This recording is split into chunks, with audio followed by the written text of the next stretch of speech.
এই ভিডিওটা সতর্কতামূলক ভিডিও। অবশ্যই যারা থাইল্যান্ডে যাবেন ঘুরতে ট্যুরিস্ট এবং যারা উন্নত চিকিৎসা নিতে থাইল্যান্ড যাবেন তারা অবশ্যই শুনবেন প্রথম থেকে শেষ পর্যন্ত। আর আপনারা শেয়ার করে দিবেন যেন আপনার এই শেয়ারের মাধ্যমে সবাই বিষয়টা জানতে পারে, যেন স্ক্যামের শিকার থেকে তারা মুক্তি পেতে পারে। প্রথমে বলি, জনি ট্রেডার্স হেলথ কেয়ার আমার হাজবেন্ডের মানে থাইল্যান্ডের হসপিটালের এজেন্সি, আমাদের কোম্পানি, হাজবেন্ডের কোম্পানি। এটা থেকে আমরা রুগী পাঠাই থাইল্যান্ডে। এই থাইল্যান্ডে রুগী পাঠাতে গিয়ে ইদানিং কিছু স্ক্যামের ঘটনা আমরা শুনতে পাচ্ছি। সেটা কিরকম? স্ক্যামাররা মূলত টার্গেট করে পাকিস্তান, বাংলাদেশ এবং ইন্ডিয়ান মানুষদেরকে।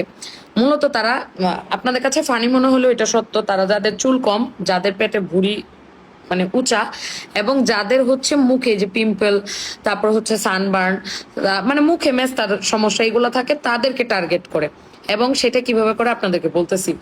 রিসেন্টলি আমাদের এক বড় ভাই, আপনাদের ভাইয়েরই বন্ধু, আমাদের এজেন্সির থ্রুতে তিনি যায় থাইল্যান্ডে চিকিৎসা নেওয়ার জন্য। তিনি চিকিৎসা নিতে গিয়ে যেটার শিকার হয় সেটা হচ্ছে ভাইয়ার মুখ ভরা মেস্তার মতো ছিল। ওইটা দেখে প্রতারক চক্র মানে ফরেনার একজন এসে ভাইয়ারে বলতেছে আপনার এই সমস্যার আমরা সমাধান করে দিব, মানে এমন একটা ভাব। বেসিক্যালি বিষয়টা এরকম যে উনি এসে হ্যাঁ, মানে ক্লায়েন্টদের মানে টুরিস্টদের সাহায্য করতে আসে। আরে তোমার তো অনেক মেস্তা পড়ে গেছে, নাহলে তোমার বড় একটা ভুঁড়ি হয়েছে, নাহলে মাথায় চুল নাই বলে খুব বিশ্বস্ততা অর্জন করে হাসি খুশি মুখে নিয়ে যায়। ওরা বিভিন্ন দেশের হইতে পারে, মানে অন্যান্য দেশের, এশিয়ার দেশের নাম না বলি, এবং খুব দেখতে সুন্দর সুন্দর। ওরা নিয়ে যায় প্রথমে 7-11-এ। 7-11 মানে বাংলাদেশের যে আমাদের আগুরা বড় বড় সুপার শপ গুলো আছে, এরকম আর কি একটা সুপার শপ। ওটা 24 ঘন্টা খোলা থাকে, ওইখানে নিয়ে যায় প্রথমে কারোর মুখের সমস্যা হইলে, আমার বন্ধুর যেমন ওর মুখের একটু পুলিশ সার্জন তো, ওই যে রোদে পুড়ে গেছে, বার্ন, আরে তোমার সানবার্ন, তো এটা ঠিক হয়ে যাবে স্কিন বলে নিয়ে ওরে প্রথমে মধু কিনায়। মধুর দাম 17 বাত বা 20 বাত, কম দাম। ওইটা ওই দাম দিয়ে দিতে যায় ওই বিদেশি।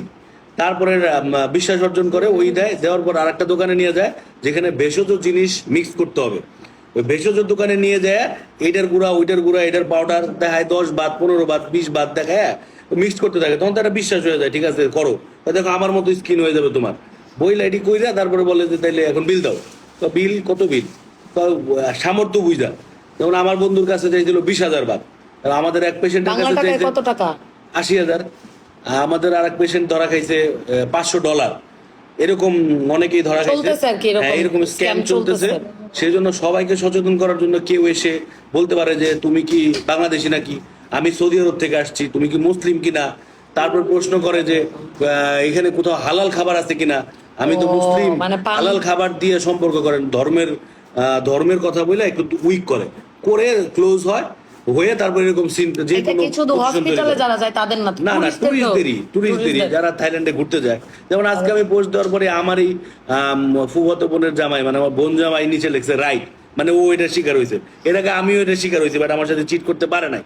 তো সবাইকে সচেতন করা আর কি। এই তো আমাদের জনি ট্রেডার্স হেলথ কেয়ার আমার হাজবেন্ডের হচ্ছে কোম্পানি, যেটার মাধ্যমে সে থাইল্যান্ডের অনেকগুলো হসপিটালের মানে সেবা আপনাদেরকে দিতে পারে। আপনারা যারাই থাইল্যান্ড যাবেন চিকিৎসা পারপাসে, তারা এই বিষয়টাতে তো অবশ্যই সচেতন থাকবেন এবং চাইলে থাইল্যান্ডের ভিসা সংক্রান্ত বিষয় এবং আমাদের যে হসপিটালগুলোর এজেন্সি নেওয়া সেগুলোর সংক্রান্ত তথ্য বা কোনো কিছু জিজ্ঞাসা থাকলে সেটা সম্পর্কে আমাদের সাথে যোগাযোগ করতে পারেন, মানে আমার হাজবেন্ডের সাথে 01711363308 ওর হোয়াটসঅ্যাপ নাম্বারে। আর যেই সতর্কতাটা আপনাদেরকে আজকে বললাম, যারা ট্যুরে যাচ্ছেন থাইল্যান্ডে তারাও সতর্ক থাকবেন, মানে পরে বলতেও পারবেন না, সইতেও পারবেন না। তার আগে আমি আপনাদেরকে বলে দিলাম, এবং সবাই ভিডিওটা শেয়ার দিবেন। বিশেষ করে আপনার একটা শেয়ারের মাধ্যমে থাইল্যান্ড যারা যাচ্ছে চিকিৎসা পারপাস বা ঘুরতে, আমি চাই না দেশের বাইরে গিয়েও কেউ এইরকম স্ক্যামের শিকার হোক। যেহেতু আমাদের অনেকগুলো ক্লায়েন্ট অলরেডি শিকার হয়েছে, তাই আমি সচেতনতা বৃদ্ধির জন্যই এইটা আপনাদের সাথে শেয়ার করলাম। থ্যাংক ইউ সবাইকে, ভালো থাকবেন সবাই, আসসালামু আলাইকুম।